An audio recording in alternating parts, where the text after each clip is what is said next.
Have you ever felt like your body just has a mind of its own, especially when it comes to fertility? Like no matter how much you plan or hope, your reproductive journey just seems to have its own mysterious timeline. Well, if you've ever felt this way, you're definitely not alone. The path to parenthood can be complex and unpredictable and sometimes heartbreaking. But it can also be a journey of really deep self-discovery and growth. As I record this intro, I'm actually processing my own recent miscarriage. It happened just a week after this interview. I don't remember if I mentioned my pregnancy during our conversation, but editing this episode now, everything we discussed just hits so much deeper. This experience has really driven home for me how fertility is so much more than just statistics or age. And speaking of age, I'll be turning 40 next year, and I've made the conscious decision not to buy into the narrative about declining fertility. So even though the numbers might show a trend, I know that internalizing that belief won't do me any favors. And it's a delicate balance, isn't it? On one hand, we want to be informed and realistic. On the other, we need to protect our mental and our emotional well-being. So it's about finding that sweet spot between being proactive and allowing things to unfold naturally. But it's all just reinforced for me the importance of taking a holistic approach to health. It's about treating our bodies with the same respect and care that we'd give to nature. Because really, aren't we just an extension of nature ourselves? Our thoughts and emotions have a huge impact on our physical health. Studies show that chronic stress can affect everything from our immune system to our hormonal balance. Here's something interesting. Research published in the Journal of Human Reproduction found that women with high levels of stress enzymes in their saliva were 29% less likely to get pregnant compared to those with lower levels. But here's the fascinating part. Our bodies have an incredible capacity for healing and balance when given the right support. So traditional practices like acupuncture and meditation aren't just about feeling good. They can actually influence our physiology. Here's another cool study from the Journal of Fertility and Sterility. They found that women undergoing IVF who were also getting acupuncture had significantly higher pregnancy rates compared to those who didn't. So all of these findings make me wonder, what if the key to unlocking our fertility potential isn't just in medical interventions, but in understanding the intricate dance between our mind, body, and spirit? As my husband and I prepare to try again in a couple of months, I first want to allow time for my womb to heal. Well, I find myself reflecting on all of these ideas, and I'm curious about how we can work with our bodies instead of against them, how we can tap into ancient wisdom while embracing modern science. So I want to share all of this with you because I believe in the power of community and shared experiences. So whether you're actively trying to conceive, thinking about it for the future, or just interested in holistic health, I think you're going to find a lot of value in this conversation. And remember, this is not about finding a magic solution or a guaranteed outcome. It's about exploring different perspectives, gaining new insights, and hopefully finding some tools that resonate with you on your own unique journey. Our guest is Michelle Oravitz. She's an acupuncturist specializing in fertility health. She hosts the Wholesome Fertility Podcast, a top-rated podcast where she interviews leading experts and best-selling authors and provides all of her own fertility wellness tips. So 3 key things we will learn are how the ancient wisdom of traditional Chinese medicine views the connection between the heart and the uterus and why this matters for you, the power of conscious creation and how your thoughts and visualizations can influence your reproductive health, and practical techniques to reduce stress and promote the free flow of energy in your body, which can possibly enhance your fertility. This show is sponsored by BetterHelp. You guys, workplace stress is killing us. 61% of people are dealing with stress levels that are way beyond normal. So if you're feeling it, you are not alone. I used to think I could just push through everything. Work harder, sleep less, pretend I had it all figured out, but that approach nearly broke me. I am all about following your joy. If that voice in your head is telling you to make a change, listen to it. Maybe you are ready to quit your job. Maybe you do need to flip your whole life upside down. But either way, you need support and tools to navigate it well.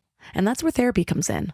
Modern therapy teaches you how to set boundaries without feeling guilty, how to manage anxiety before it spirals, how to make big moves from a place of strength instead of desperation. And BetterHelp has over 30,000 therapists and has helped 5 million people worldwide. And you can talk to someone from your couch. No waiting rooms, no awkward scheduling. Therapy gives you the clarity on whether that voice telling you to make a change is your intuition or just the Sunday scaries. But either way, you deserve support. As the largest online therapy provider in the world, BetterHelp can provide access to mental health professionals with a diverse variety of expertise. Unwind from work with BetterHelp. Our listeners get 10% off their first month at betterhelp.com/mindlove. That's BetterHelp, HELP.com/mindlove. Let me ask you something. How much time did you spend last week thinking about what to eat? Planning meals, making grocery lists, wandering around the store like a lost tourist. I used to waste entire Sunday afternoons on this, and it was exhausting. Then I found Hungry Root. Hungry Root fills your cart with personalized picks and plans your week of meals, getting smarter with every order. They have over 15,000 recipes to choose from each week, and most are ready in 15 minutes or less. I'm actually headed to Michigan this week, and I had my Hungry Root order delivered there. So I already know that I have meals ready and plenty of snacks for the kids without scrambling to find a grocery store. It's just handled. And what I love most is their smart cart technology. It learns what I actually like and then recommends groceries, recipes, and supplements just for me. So no more buying spinach that rots in my fridge. They screen out over 200 additives and only source high quality ingredients. The time I've gotten back has just been life-changing. So take advantage of this exclusive offer. For a limited time, get 40% off your first box, plus get a free item in every box for life. Go to hungryroot.com/mindlove and use code MINDLOVE. That's hungryroot.com/mindlove, code MINDLOVE, to get 40% off your first box and a free item of your choice for life. hungryroot.com/mindlove, code MINDLOVE.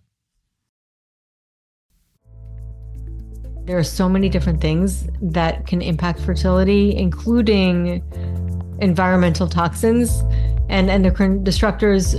Now, it's hard to totally eradicate them from your life, but it can really empower your journey to know what to get rid of, what's important, to clean your house, and once you do it, at first it's overwhelming, but once you do it, it's like breathing. You just get used to it.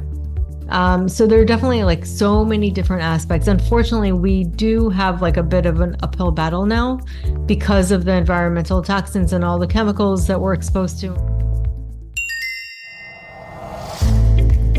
Turn up your frequency with Mind Love. Bite-sized brain hacks for seekers, dreamers, and doers. It's time to give your mind a little love with your host, Melissa Monti. So what inspired you to explore the connection between ancient wisdom and modern fertility? Such a great question. And it's a long answer, but I will answer it as quick as possible. I actually started out as an architect, and I had irregular periods from the time I started my period at age 13. And I remember going to the doctor thinking, like at 17, it was a couple of years already. My mom was like, "Oh, let me take you to the doctor. He's a women's doctor." Like she was explaining to me, because at the time, like, who knows what a gynecologist is. So she's like, "He can help you with your periods." And I remember being really excited. I'm like, "Okay, I'm going to go to the doctor. He's going to give me a solution." And I left with the birth control pills. So I was like, "Wait, how's this going to fix my period?" And he's like, "Well, it's going to give you a monthly period." And I'm like, "Okay." And I go, "What happens when I stop?" And he said, "Well, you're going to go back to now." And I'm like, "Well, okay." Like, how's this going to fix anything? So of course, years of going on and off the birth control pill and kind of going through my own like 12-year journey of irregular periods, I finally realized like I had to do something different. And I went to an acupuncturist that my mom heard about. And it just so happened to be that, she heard he was good, but it just so happened to be that he was actually specialized in gynecology from China. So in China, they typically combine Western and Eastern training. And he basically, whatever he did, completely regulated my cycle. And I was amazed because nothing else had worked. Like nothing else had worked. But then I also felt so much better in general. And I was like, this stuff is incredible. I was blown away. Like, what is this? But I was always interested in natural medicine. I always had kind of like an intrigue. I remember my grandmother used to talk to me a lot about natural remedies, and I was always really fascinated by it, but I never went to school for it. And I was like, I really wanted to change my career. And of course, it was a hard thing because you invest so much time in one. And finally, I just made that decision with my husband's support. He kind of pushed me. He's actually a Western medicine doctor. And I went back to school, and I've always wanted to work with women's health. It was just something that I was very intrigued by. But I think to myself now, looking back, Dr. Lee saved my fertility. Like who knows what would have happened had I had such irregular periods. We were just talking in the pre-talk about just when to know when you're ovulating. Like I had no idea if I was ovulating. Like I don't know what was going on in my body. And now, after him, and then I went to school for Ayurveda, and then eventually went and studied acupuncture. And it's just it's something that I'm so passionate about because I know so many people out there don't really know that they have something that they can do about regulating their body. And so going to ancient wisdom is so profound, but yet so simple because it's very intuitive. Like if you understand your body because you are part of nature. So I think it's very intuitive to know that when you're tired, you sleep. There's certain regulatory systems and aspects of yourself that happen to communicate with you that you need balance. And when we get that balance is when our health is optimal. And when our health is optimal, our fertility is optimal. Because if you look at nature, every single thing that grows has a seed because it is meant to continue living, continue existing. And this is how we were designed. We were programmed that way for a reason. And so ultimately, that aspect of our nature sits on top of the foundation of our overall health and vitality. What is one of the things that stuck out to you the most that Dr. Lee treated you with or helped you understand? That's such a good question. So when I first walked into his office, one of the first things that really struck me, besides the smell of Chinese herbs, and I was like, this is so cool. I felt like I was like walking into kind of like an older time. And he sat me down, he observed my pulse, looked at my tongue, asked me questions about things I was never asked about.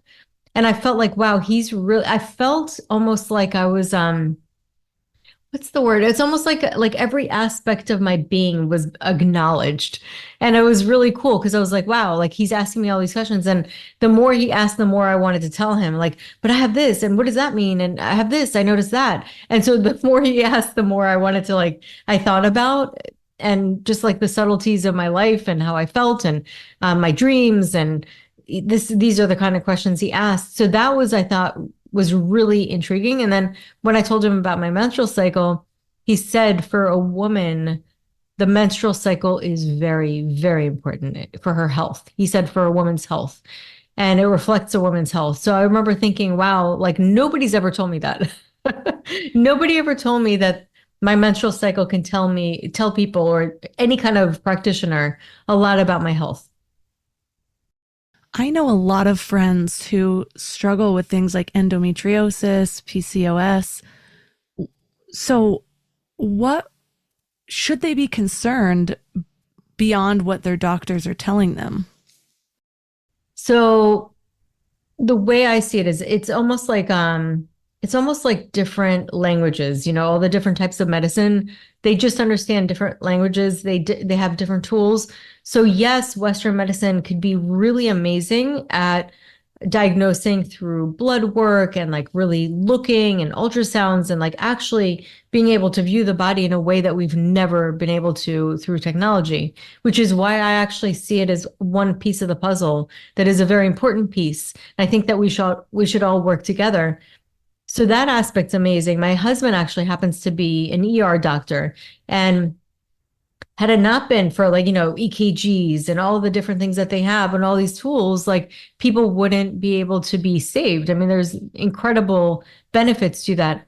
However, on the other side, a lot of the treatments that they have can be limited, or they're just one aspect of treating a person. They don't realize, and just like my doctor never realized, that I was able to actually implement taking herbs and doing acupuncture and other aspects of modalities to help what I had. And nobody in the Western world, even though they realized that something was off, nobody really gave me a solution that worked.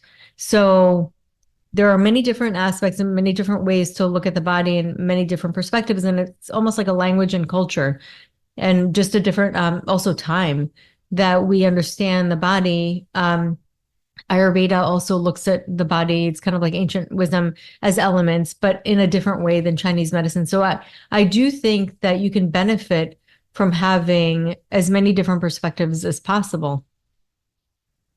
I noticed a huge difference when I switched from an OBGYN to a midwife halfway through my first pregnancy. And I was planning on doing this. I was living in LA. I could walk to the doctor's office, and I was moving to a small mountain town, and they don't deliver babies up here. And so I was trying to figure out what I was going to do. And I ended up just deciding on a midwife because I'm already kind of down the holistic path. And this one day I actually had an OB appointment in the morning, and then my first midwife appointment like 3 hours later.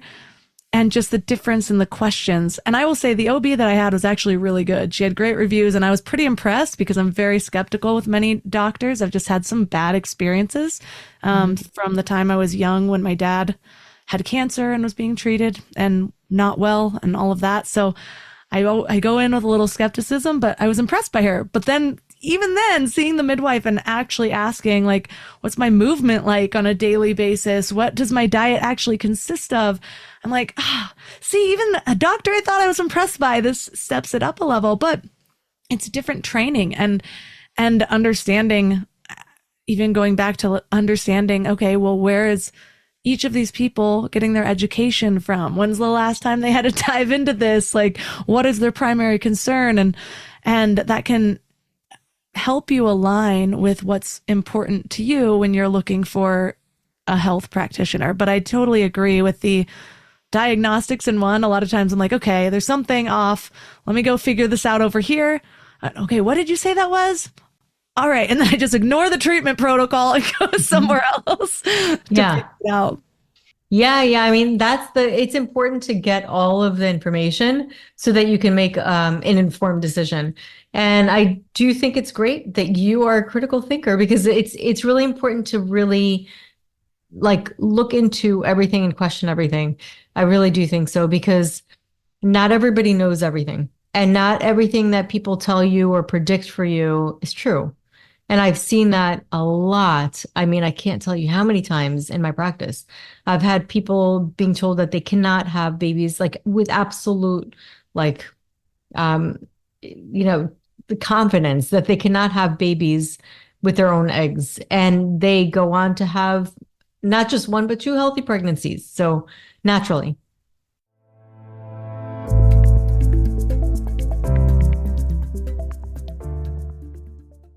I know you prefer the term fertility challenges over infertility.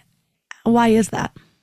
Because words matter. And I don't think that term is accurate, because it's just so decisive. It's like you're infertile. That means like you can't have kids. And that's not true. Many times it's just that you're going through fertility. I feel like fertility challenges describes it, because you're having a challenge conceiving for a certain amount of time, but it's a snapshot in time. If we kind of like solidify and say, okay, it's concrete, then I feel like our minds will identify. And I'll tell you, identification is so important. How we identify ourselves is so important. And if we identify as somebody who's going to be able to conceive, or like believe in that ability, or that we're able to overcome, I just feel like you don't want to mess with that. I think as a practitioner to tell somebody, hey, this is what you are and you can't do this, or, give them sort of this blanket statement. I do think, just also I studied hypnotherapy because the mind is so fascinating to me. I just know from that aspect, and even like just, I mean, there's science behind it too. Like our minds are incredibly powerful. And there's the placebo. They looked at that as almost like something that got in the way of figuring out if a drug worked or not. They looked at it as a nuisance. But it's like, this is so important. If that is something that's happening, like, why should we not look into how powerful our beliefs are and how that impacts our body? So it's a real thing. That is one. I've railed on the placebo and how we should be leaning into it so often, especially because what if doctors use that to their advantage? They have no problem. It's called a nocebo. Yes. Well, many have no problem saying, I declare you infertile. Mm-hmm. But what about actually sitting there and saying, okay, well, this treatment that I'm giving you, it works in this way. And this is why it has such a powerful thing. And like really using that, their brain and their understanding of it and the conviction that this doctor has toward amplifying that placebo effect towards the positive outcome rather than so often the negative outcome. That's the same reason why a lot of people have such a problem with doctors giving somebody a time period to live. Oh, we've got 6 months. They don't know that. they cannot 100%. actually say. And then you're going to tell somebody they live for 6 months and then they're all proud that they made it to 2 years. But what if they would have made it to 5 if you would have said 10 years, 100%. And actually, I don't know if you've ever read the book, You Are the Placebo by Dr. Joe Dispenza. It is just fascinating. He gives like study and case after case after case of so many crazy things. And one of them was somebody who had a cancer that was not as aggressive as what they said it was.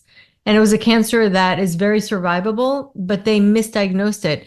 And they found that out on the autopsy because the guy ended up dying, or I don't know if it was a female or a male, but ended up dying earlier. And then they realized it wasn't really as aggressive, but like, you're being told these things.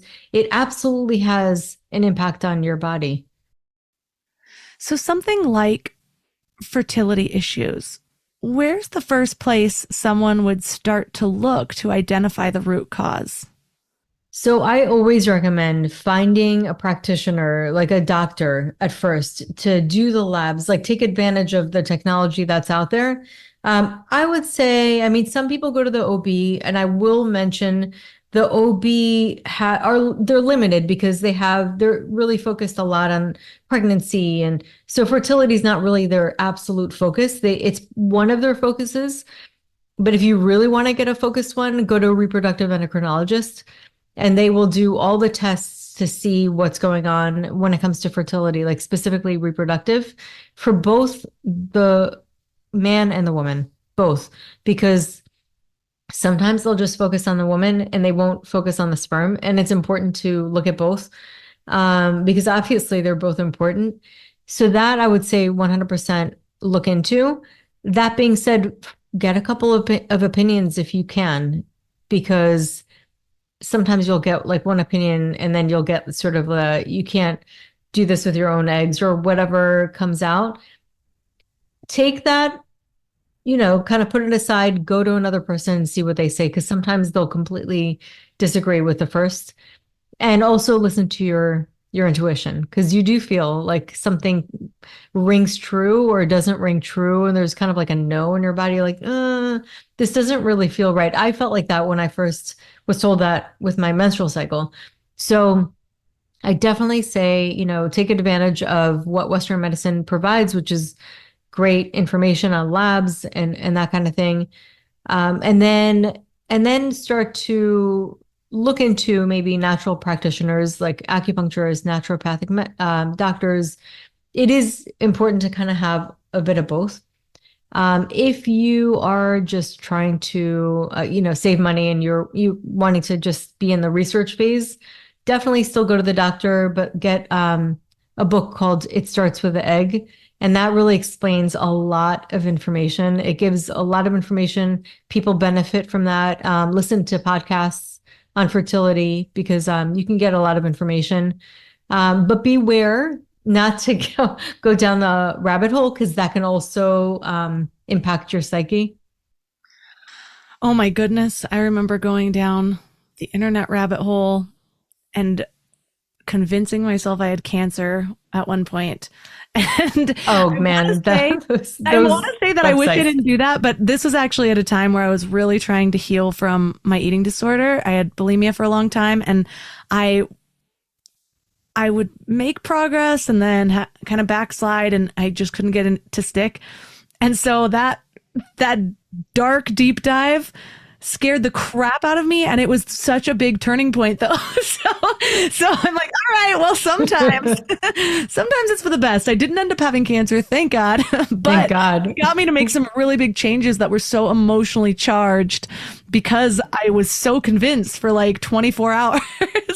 Oh wow. Yeah, I know it could really it could take you down all kinds of fears and then you'll start to self-diagnose, which I really I really suggest not to do. Go to a doctor, because I do think that is a great place to start. But that being said, it's a great place to start. And then you can start to kind of uncover other things. One of the best ways to start to figure out if something is off is to be in tune with your body's natural rhythms. But I've found that so many people, including my previous self, have cut themselves off from their bodies in one of the 1,000 ways, whether it's just distraction or medications or partying there's so many people that still their period sneaks up on them every month, even though it is regular, Yeah. How do you recommend that people start to reconnect with their body's natural rhythms in a world that feels so disconnected from nature? That is such a good question. It really is true. We are so disconnected from nature. And I think first of all, just that awareness, like you were saying, you kind of just mentioned, is what we do is we override. So it's kind of like, I don't know, your IT guy comes in and you're like, your computer does something, and then he goes into the hardware and he overrides whatever command is normally there. In some senses, sometimes you have to do that. If you're hungry and something's imminent and you have to get out of somewhere, you don't listen to that hunger. You listen to whatever else is going on. And so that's our ability to override as humans. And we start to make decisions, executive decisions, and then implement them. However, we can get to a place if we're working at a job that we get bonuses for not getting sleep and doing really well and getting all kinds of rewards for that kind of behavior, then we're going to override our fatigue. We're going to override our hunger, or sometimes even, we've all been there where we worked so hard we didn't even realize we had to pee. So those are the kind of things, or drinking too much caffeine and not sleep, rather than getting the rest that we need. We're overriding that, and we're kind of trying to get that quick fix. So it's habits. It all starts with habits. And habits are just something that works kind of lives in the unconscious mind, and it's in the background, and it typically thrives when we're not aware. And one of the biggest ways to overcome that is awareness, to realize, okay, what am I doing that's really not working for me? And what habits do I have that are not working? So awareness is always the first step. And then from that, we could implement little things or attach new habits to old habits, and little by little start to listen to our bodies. I love interoception, when you're getting into your body's subtleties. And one of the best ways to do that is through meditation. And meditation and things that regulate our nervous system and allow our bodies to get into this relaxed state that it needs, or whatever it needs, so that it's not in fight or flight. Because I think typically many times when we do override whatever needs we have, we're usually in fight or flight. And that causes us to override what our bodies are telling us. So really listening to our bodies, having a place where we can communicate, even journal, just so we can listen to ourselves and connect with that inner wisdom. And meditation is, honestly, if there's one thing you can do, I would say start looking into meditation. one of the most life-changing things that I finally made a daily habit after like 8 years of trying to be a meditator. Yeah. And it's been, I mean, I feel the days that I don't meditate. So I totally second that. So people are listening to their bodies. Are there any instances where even just subtly listening to our bodies can reveal hidden fertility blocks that conventional medicine might miss? Well, I wouldn't say use it like instead of diagnosis, or something that or assume that it's, anything I as also strong. mean, are there subtle things? Because certain times people are like, okay, well, I'll go to the doctor because things get so bad. But what are those like subtleties that might be at the very beginning that you could only really find by listening to your body? Or are there any? Oh yeah. I mean, even getting cramps in your menstrual cycle, that is definitely, I mean, it's not so subtle when you're actually really going through it, but those are things that are alarms. You're not supposed to get like severe cramps. So those are things that could possibly be endometriosis, maybe, not always. But this is one of the things, if it's so severe and you're getting nauseous and you can't even like stand it, that's something where you might want to go to your doctor and get ask for a laparoscopy, or that's the only way you can actually diagnose endometriosis. But if that's the case, and sometimes it's very severe, then you'd have to do surgery. Sometimes doing surgery actually clears out tubes, and you know what I mean? So it opens up to a possible pregnancy in the future. So those are things that people have noticed just by becoming aware of their body. Or food sensitivities. Do you feel bloated with certain foods? Because if you have this constant inflammation in the background due to food sensitivities, that causes overall inflammation in your body's focused more on the inflammation. That could also trigger autoimmunity, and it can also cause the body to lose energy because it's so focused on this background. It's almost like having apps open in the background, all these other things going on, and it's not able to focus on what it needs to focus on, which is really taking in the nutrients, being able to absorb the nutrients, getting the energy for reproduction. So it's just like 2 examples. What about emotional well-being? What role does that play in reproductive health? Everything. I mean, it is so important. I can't even stress that enough. I mean, for overall health, it's not even just for fertility health. It's for overall health. And they've seen a connection. And I talk a lot about the gut because the gut's really important for fertility health. The way we see it in Chinese medicine and even in functional medicine is that all parts are really important for the whole.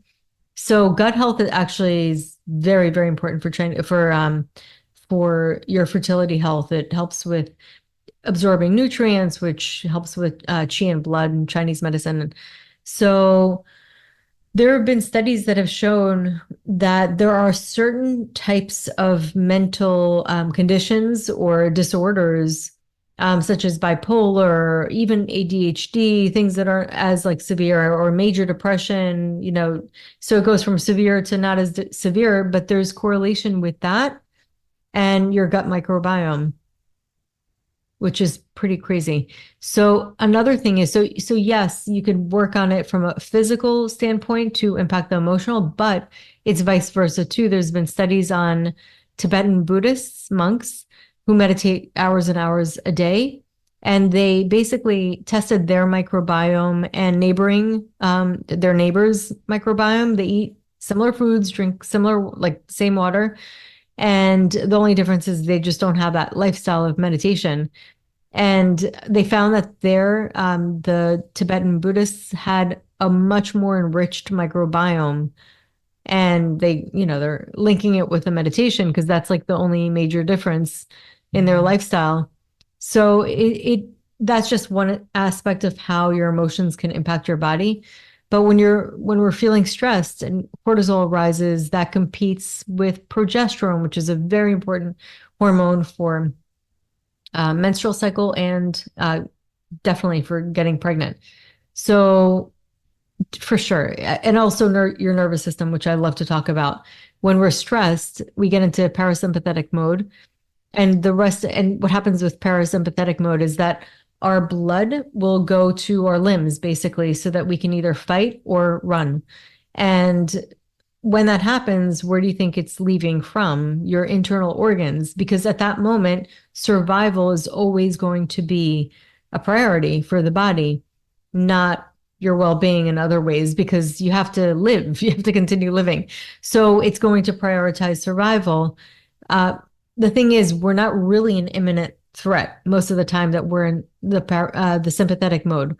The parasympathetic mode, which is more the rest and digest mode of your nervous system, is linked with the vagus nerve, and it helps with digestion. It's a rest and digest. Your body's able to replenish itself, and you're more in a restorative state of being.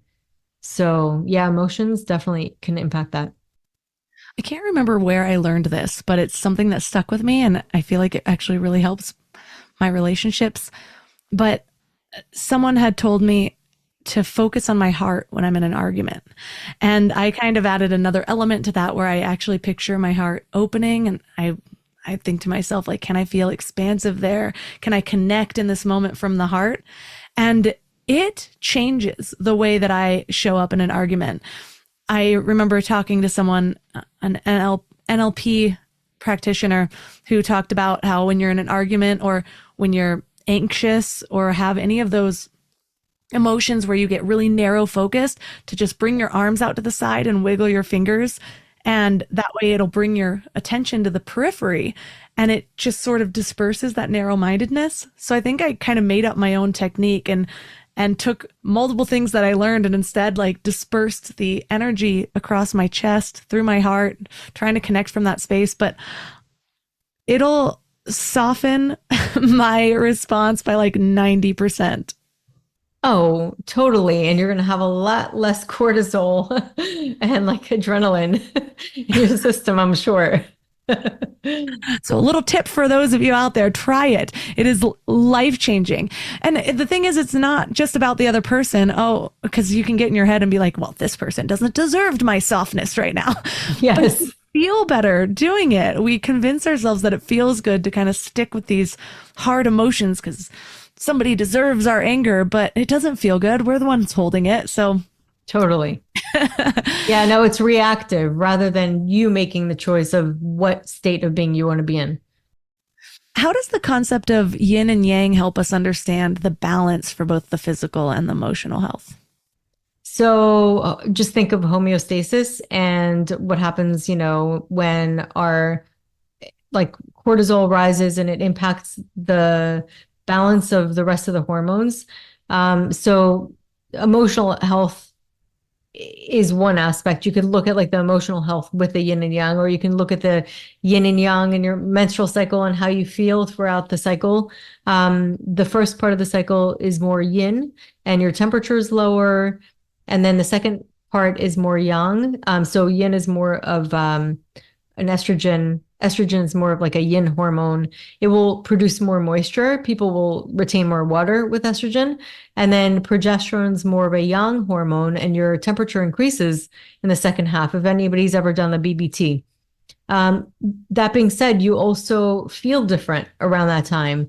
And your peak time is right when they are both perfectly balanced in theory. But when they're together, they come together during your ovulation. And that's typically, they've done like studies, and I've seen even a show where a woman starts to look prettier, like their faces actually change because it's your natural way of attracting your mate, and you feel more vibrant around that time. So they say always like, do these amazing projects or whatever you need to do. If you have to do a presentation, do it around your ovulation. So that's just kind of like one example. I mean, there's so many different ways that we can see it, but it's very intuitive. It's just really finding harmony throughout your life, and it just reflects nature, and nature will always find two opposing forces. You see it with night and day, with sun and moon. There's always two opposing forces that keep each other in check. And that's typically what happens with our hormones too. We have our pituitary that releases hormones. If our body's not reacting, it increases it. Everything that happens is in order to create homeostasis, and homeostasis is in order to live. So to reflect that in the mind, you can look at it as like a lot of the Buddhist teachings of being in the neutral mind. So we have this push and pull in, that in our lives, and that's what really leads to suffering. So the push is like resisting what we don't want, what feels uncomfortable. And that's like what you were saying before, you want to get hard and, in an argument, you want to kind of get hard and resist. But you're actually like leaning into it rather than doing that. So the resisting what we don't want, and then the strong desire, desperation for what we do want, this attachment. And those two things, these two opposite poles, keep us out of alignment. When we let go of all of that and just stay neutral in kind of that center line, that is when we find harmony. And Taoism is basically like what Chinese medicine is based on. And Taoism translates as the way. So it's always kind of like that golden trail in the middle. And the now is exactly another example of that, because it's not the past and it's not the future. It's right here, right now. It's this kind of portal. Eckhart Tolle talks about that. It's kind of like that is the way. So when you find that neutrality, that is kind of that flow state that we often find. I'm always fascinated by the understandings that different cultures have. Ram Dass or Alan Watts talks a lot about Taoism. And one of the just anecdotes he brought up at one point was how if you look at a portrait in cultures that follow the Tao, it'll look like our version of a landscape, and there'll be like a little guy in the corner. Whereas with us, it's like a head or a torso or something like that. And it just shows their understanding when they're thinking about a person. It's not just that person's head, like we look at them, it's the whole scene. It's everything around it. And I love that. It brings me back to one of the other teachings that really had a big impact on me was the headless way. And he talks about, it's kind of weird to understand in just one tidbit, but a portrait that somebody following that drew was actually just a picture of his viewpoint. He could see the window, his feet up. It had nothing to do with his head, but he says how you change in every moment. You're not just this person moving through. The world is moving through you, and with every interaction you're changing. And so just these little things deepen my understanding of not just other cultures, but actually other ways to view things. And I know that other cultures have female deities that are deeply connected to their fertility. How does that enhance our understanding, or what have you picked up from learning about that? That's a great question. I actually wrote that in the book. There's one aspect of it, which is Guan Yin. I've always been intrigued by Guan Yin in the past. I've always heard about it. I was like, oh, what's that? She seemed like interesting. There's something special about her. Well, she's the goddess of compassion, but she's also the goddess of fertility. And I think that through archetypes, people used to actually, in ancient China, they used to pray to her during the full moon and the new moon in order to conceive. So if they had struggles conceiving, they would pray to her. And there's something really special about her archetype, just like there is for all the different cultures. We have many female energy, like deities, archetypes, Mother Mary, you have all these different ones that you see throughout different cultures. And they're all really heart-centered, coming from the heart. Chinese medicine, the heart actually plays a really important role on the uterus and opening the uterus. And oxytocin, we know, also starts labor. What does that do? It opens the uterus, if you want to kind of talk about a representation of that. So it tells you a lot about how love plays a role in life-giving. And I feel, these are archetypes, and you can kind of make meaning of it or interpret it in many different ways. And I think that it is left up to interpretation. And one of the ways that I see it is that what does that have in common? And it really is, it's life-giving. And that babies can't survive without love. They cannot survive without love. They need love. And animals respond to love. Like life responds to love. Even plants respond to love and attention and care. And so that nurturing, that aspect of it is heart-centered. It's compassion, it's love, but it also breathes life into what it focuses on. I just was talking to somebody on Saturday about her fertility journey. She was told she couldn't conceive naturally, went down the whole IVF route. It was a long journey, but it worked. She got pregnant and she had her first baby. And then she was still breastfeeding, wasn't being careful. She didn't even think she could get pregnant naturally. And also she was still breastfeeding, didn't have a cycle. Long story short, she got pregnant with her second like 8 months later, and she was freaking out. And then she was sort of stressed in the beginning of the pregnancy, just not really trusting her body. But I've heard so many stories like that where it's either they finally have a baby and then they get pregnant, or they sort of just let go. And so a lot of people attribute that to taking off pressure, which I would say has to play a huge part. But then this conversation is making me wonder, I wonder how many of the people is it just the love that they're experiencing with their IVF baby and that enhancing it too. It's probably both, right? It's probably a combination of everything. Yeah.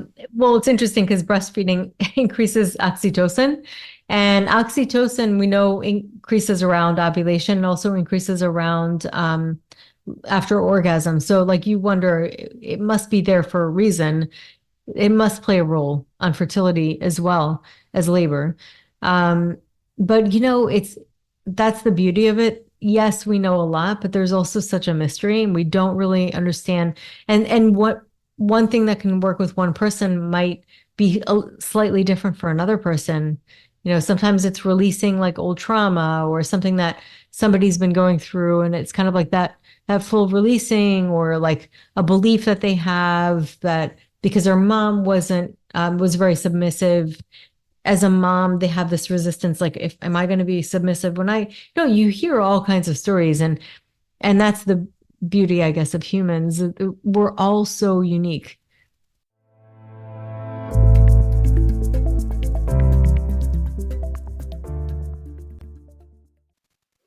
So how can couples that are trying to get pregnant, maybe struggling, is there a way to use a love and compassion practice of some sort to improve their chances of conception? I mean, definitely connecting. And one of the things that I always say is like, have sex outside of your fertile window, because actually there is benefit to that too for conception. Because for women's bodies, when they receive the sperm and they get familiar with the sperm outside of the fertile window in the second part, which is the luteal phase, they do actually recognize it more. So their immune system lowers enough to receive new life, because it is an invader. Like, that's something to kind of keep in mind. People don't really think of, but it is an invader, and there are certain immune systems that will try to shut it down from happening. So it gets the body to make more friends with it. Plus, it also takes out the pressure of like, oh my God, we have to have sex around this time. Then it's like more time spent, really spending time looking at each other's eyes, really connecting. But then on a separate note, the loving kindness meditation I find to be really helpful into getting yourself in the heart center. Really connecting with that heart center. Joe Dispenza does a lot of meditations where he connects with the heart center, but there's also something called Heart Math. And Heart Math Institute, it basically measures heart rate variability and also heart-brain coherence. And so they found with higher heart-brain coherence, there's a connectedness or a feeling of connectedness and more of like a loving feeling and a connection with other people and feeling of well-being. So working on that aspect and really kind of making that more coherent, you can do some of the exercises that they suggest, which is like slowing down your breath and having like focusing on something that you love, really just connecting. And in not Chinese medicine, in Buddhism, where they have the loving kindness meditation, which is called the metta meditation, they talk about cultivating loving kindness. So it's something that you can cultivate. It's almost like a garden. And the more you do it, the more you can grow that aspect of yourself. And what that can do too is it almost acts like a salve when you're going through the fertility journey or you're going through some losses, because it allows you to connect with an aspect of yourself that brings you more comfort as well. Yeah, we've been sold this lie that the heart is just this blood pumping machine, but there's so much science that shows that it's so much more than that. People call it the second brain. Same with the gut. It's like we've got three brains and we're only towards one. And so all these three things are working together, but the electromagnetic fields around the heart is something that can be directly measured, and it expands and it contracts. And loving kindness meditations are, I believe, the meditation that actually shows the most benefits towards the brain. They can watch the changes that happen in the brain and different areas lighting up and more gray matter and things like that just by practicing a loving kindness meditation. And it's something that I feel like in our conventional society nowadays, we're almost doing the opposite. We're like looking how we can get our own, and like we're mad at the person cutting us off in the road. We think the road is ours. Like so much of our focus is like what I'm doing and kind of disconnecting ourselves from others. Survival. Yeah. And if we just knew the power of, that focus of opening your heart and just how playing with that, like doing a little case study, even if you're just in line at the grocery store, what happens if you open your heart, or just think about opening your heart when you have this conversation with the cashier? Like, how can that be your experience? I could just give you an example. I mean, like if I'm really grumpy for whatever reason, something happened, I'm like really grumpy, and then somebody's like super nice, I'm like, oh God, I get embarrassed. I'm like, I feel so bad for being grumpy. Like this person's so nice. And then it kind of makes me feel like, okay, like it kind of brings my, the, whatchamacallit, like your protection, your guards down, and it has that impact on you. So back to the fertility, I just have so many people in my life that struggle with either the attempt to get pregnant, or they're just dealing with, like I said, endometriosis, PCOS, super painful periods. So we listen to our bodies. We focus on compassion, not just to other people, but to ourselves also. What are some of the other steps that seem to be a good starting point across the board? So they could start seeing a fertility coach. Sometimes, a lot of times, they're certified and they can really guide you on many different ways or different things that you can do. But I mean, there are so many different things that can impact fertility, including environmental toxins and endocrine disruptors. Now, it's hard to totally eradicate them from your life, but it can really empower your journey to know what to get rid of, what's important, to clean your house, and once you do it, at first it's overwhelming, but once you do it, it's like it's like breathing. You just get used to it. So there are definitely like so many different aspects. Unfortunately, we do have like a bit of an uphill battle now because of the environmental toxins and all the chemicals that we're exposed to. I mean, things that are banned in Europe, just not banned here, unfortunately. So it is kind of a little bit of an uphill battle. And I do want to mention that aspect of it because we're talking about the psycho-emotional a lot. But there's also diet specific to you. There's gut testing to see what's going on. And a lot of times you will get that with either a fertility acupuncturist, functional medicine doctor, fertility coach, and that kind of thing. So that can help. I went through the process of cleansing my home of toxic things. Yeah, so years. I mean, I remember laying out all my makeup and I was like, okay, which thing goes first? And it was just sort of a slow rollover, and just... It's overwhelming at first. But it was easier to think, okay, when each thing runs out, the thing I replace it with will be something better. And so it might take you a couple of years, but then before you know it, you're just sort of in the cycle. What have you found are the top offenders? Like if people were going to start somewhere in their house, what might have the biggest effect? So the first thing I would say, anything that like really has contact with your body would be the first thing. I would say start with the pesticides in your food or what you're taking internally, or the water you're drinking, or the plastics that the water is in, Now, that being said, I just want to say when I'm away, I drink out of plastic bottles, but when I'm at home, I have it filtered. So you're not going to get it all 100%. And I would say, don't let yourself get too stressed out about it, because that's a different type of toxin that can happen. But anything that you're taking internally, I would say that would be like number one. First things first, make sure that whatever you're taking in into your body through your mouth is clean. So I would say go organic. And here's another little tip is you can get frozen organic vegetables and fruits and for cheaper, and they'll last longer, and they're frozen at their peak. So sometimes they're even better quality than the food that you're going to find out in the produce that's organic. So that's just kind of like a little tip to make it a little less overwhelming.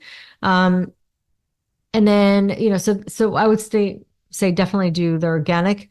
And then if you want to save some money with that as well, you could look at like the Dirty Dozen, which are the things that you want to, and every year it's a little different. So you look that up on the internet, and you'll see which ones are the worst and those are the things you absolutely have to have as organic because they absorb the most pesticides. Then there's the clean 15. They say like there's some fruits and vegetables that you can sort of get by without having organic because they either have a really strong peel and it doesn't get into the actual flesh of the fruit. So look into that. So that's one of the things. And then secondly, what you're absorbing through your skin. So cosmetics, so you're going kind of like internal first and then external on your skin. And then you can continue on to like laundry, cleaners, pots and pans. That would say that would be like the first, because that's what you're eating. You're taking internally. And some of those Teflons and like a lot of those have toxins in them. I hope nobody has Teflon anymore. Watch Dark Waters on Amazon Prime. Telling you. Yeah, it's crazy. Crazy. Another really fascinating area that you talk about is activating our reproductive chi. Tell us about that. So qi basically in Chinese medicine, just for anybody who hasn't heard about it, similar to prana, prana is sort of like the Ayurvedic medicine speak or the Vedas. Qi is life force vitality. It's basically what makes us move. It's the difference between a living person and a dead person. A living person has qi that to animate them. And that's like that life force that you see in a person's eyes when they're like really alive. And you could see the difference if somebody's not feeling well. Their eyes can have a little less luster and like shine. And that translates into something called Shen. I mean, there's so many different intricacies in all the different aspects of Chinese medicine, but so qi is basically your life force. It's your energy. And then in Western medicine, you can kind of like look at it as possibly reflecting in something called ATP, which is in your cells. It's your energy units from your mitochondria. And typically when you're younger, it's a lot more robust and it's going to show up in egg health and egg quality and sperm quality. And that qi basically is supportive of all of your life force. And it's going, when it's abundant, it's able to spill over into reproduction and new life. So it's important to harness it. It's important to protect it. And it's also important to avoid energy leaks or chi leaks basically in your life. So there's many different ways and reasons you can do that. And emotions, actually, certain emotions are not very energy efficient. And that, like if you've ever felt really angry or really triggered, you're exhausted, you're tapped out. It'll zap your energy. It's like the worst kind of fuel, type of fuel sucker you can imagine.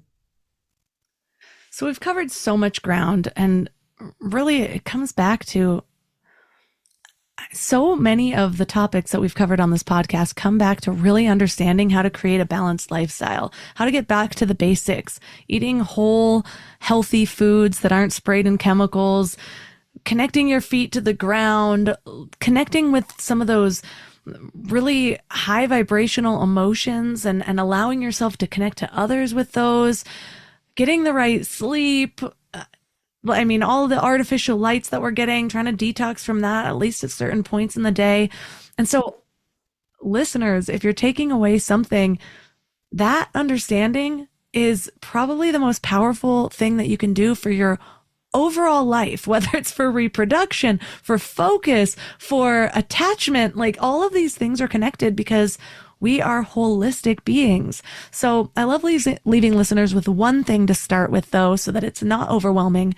If they were to do or think about one thing this week, what would you leave them with?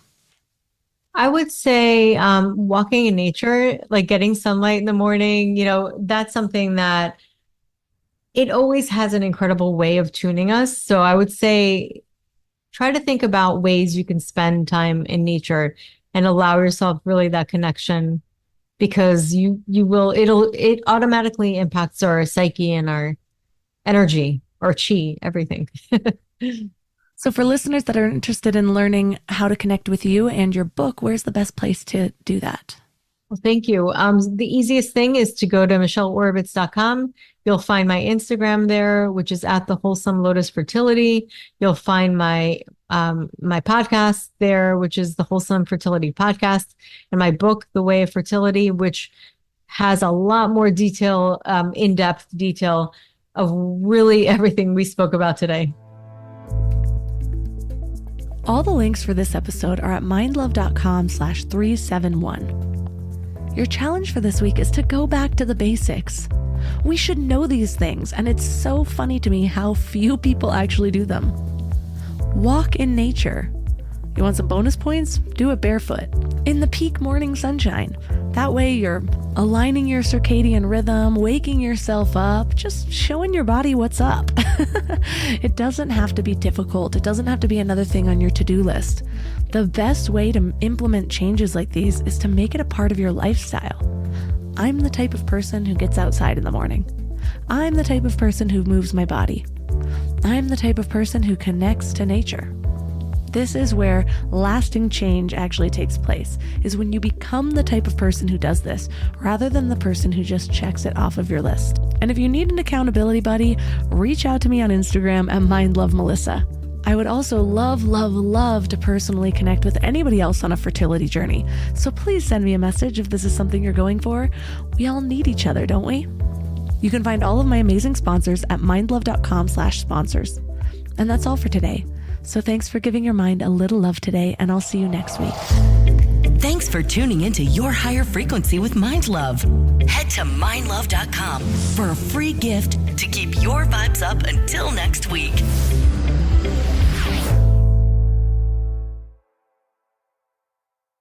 Wayfair's biggest sale of the season is here. Right now, score up to 80% off everything home, plus fast and free shipping site-wide. Shop now through July 28th at wayfair.com. Wayfair, every style, every home.